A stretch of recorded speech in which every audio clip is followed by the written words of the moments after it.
जय हिंद दोस्तों, कैसे हैं? आइए आज जानते हैं हम लोग प्रिज्म के बारे में। जो प्रिज्म, ये फिगर देखिए आप, ये प्रिज्म है। प्रिज्म का परिभाषा क्या दिया गया है? किसी कोण पर झुके दो समतल पृष्ठों के बीच घिरे किसी पारदर्शक माध्यम को प्रिज्म कहते हैं। किसी कोण पर झुके दो समतल पृष्ठ, ये क्या है? एक समतल पृष्ठ है।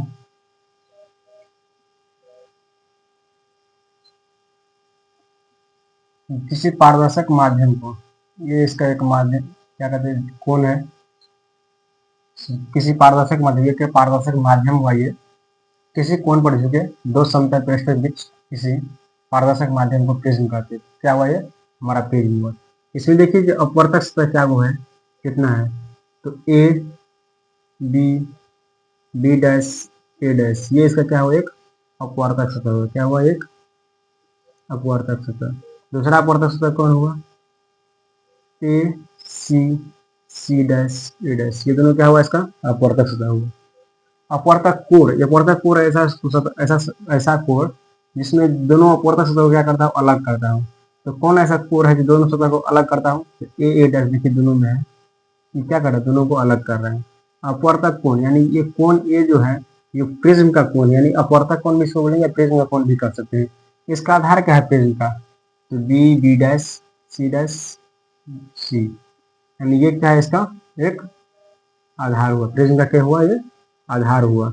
और प्रिज्म का मुख्य काट, ये क्या? ये काट हुआ, ये कितना लीजिएगा? 60 डिग्री या त्रिभुजाकार हो रहा है, ए बी सी।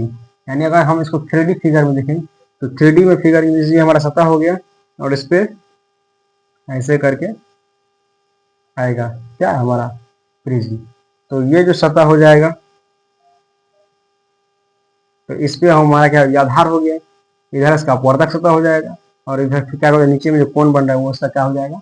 अपवर्तक कोण हो जाएगा। तो चलिए, प्रिज्म में प्रकाश का अपवर्तन होता किस प्रकार है, ये तो हम देख लिए। प्रिज्म होता है क्या, प्रिज्म में कितने अपवर्तन सतह होते हैं, कितने कोण होते हैं। प्रिज्म में प्रकाश का अपवर्तन होता किस प्रकार है, इसके लिए एक हम क्रियाकलाप देखते हैं। उसके बाद देखिए इस फिगर में ये क्या हमारा एक प्रिज्म लिए हैं, क्या किए हैं? एक प्रिज्म लिए हैं। इसमें एबीसी एक प्रिज्म है, उसमें पी क्यू से प्रकाश की किरण को आपतित किए हैं। प्रकाश की किरण को जो आपतित किए यहाँ पे, तो क्या पढ़े थे? जो सरल से विरल जाने पर अभिलंब की मूर्ति है। चलिए मुड़ा, और फिर क्या हुआ? ये इसमें आपतन होने के बाद यहाँ से निर्गत हुआ ना, पी क्यू से गया कहाँ पे? ई एफ पे, और एफ से आर एस पे निर्गत हो गया। अब देखिए यहाँ पे अगर किरण ये निर्गत हो रहा है, तो हम काल्पनिक कल्पना करते हैं, इस किरण को थोड़ा आगे बढ़ाते हैं, कहाँ तक? टी तक, और यहाँ पे एक अभिलंब डालते हैं। क्या? ई और एन क्या है? इसका अभिलंब डाले, तो इसको ओ तक मिलाए, और यहाँ से अभिलंब डाले, इसको क्या किए? एम तक मिलाए। कोई दिक्कत नहीं है। तो पी क्यू ई, ये हमारा पी क्यू ई जो है आपतित किरण, और एफ आर एस, ये जो है एफ आर एस हमारा निर्गत किरण हुआ। तो ये हमारा निर्गत हुआ। वैसे निर्गत ये रहता ना, अगर हम किरण को सीधे भेज रहे हैं तो सीधे जाएगा। तो ये किरण निर्गत हुआ, तो क्या हुआ? हमारे यहाँ तो विचलन तो ज्यादा विचलन हुआ, ये जाना यहाँ था लेकिन गया यहाँ पे, ये क्या हुआ? विचलन हुआ। तो आपतित किरण पी टी, अब इसको क्या मानते? किसको मान लेते? आपतित किरण पी ई टी, इसको आपतित मान, ये आपतित हुआ हमारा। और निर्गत किरण डी एफ एस, ये जो हमारा है डी एफ एस, ये हमारा क्या हुआ? निर्गत किरण हुआ। इसी के बीच जो विचलन हुआ है, ये जो हमारा यहाँ विचलन दिख रहा है, कौन? टी डी एफ, ये हमारा जो विचलन हुआ है टी डी एफ, इसी को क्या कहते हैं? विचलन कहेंगे। यानी देखिए हमारा ये आपतित किरण था ना, इस प्रिज्म में हम किरण आपतित किए, ये प्रिज्म आपतन इधर जाना था, नहीं गया। तो क्या होता है? जो अपवर्तन होने के बाद मुड़ता है, चलिए मुड़ फिर अब गया विरल माध्यम में, फिर विरल से सरल में आएगा, इधर मुड़ गया, कोई दिक्कत नहीं।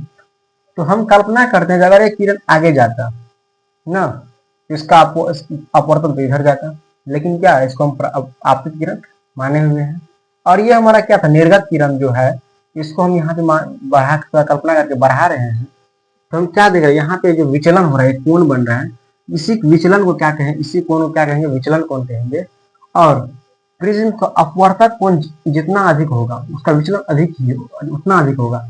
ये जो अपवर्तक कोण यहाँ पे कोण है, ये हमारा ये नहीं, ये हमारा कोण जो है, तो अपवर्तक सतह तो यह ना, ये ना हुआ हमारा, तो कोण ये हुआ।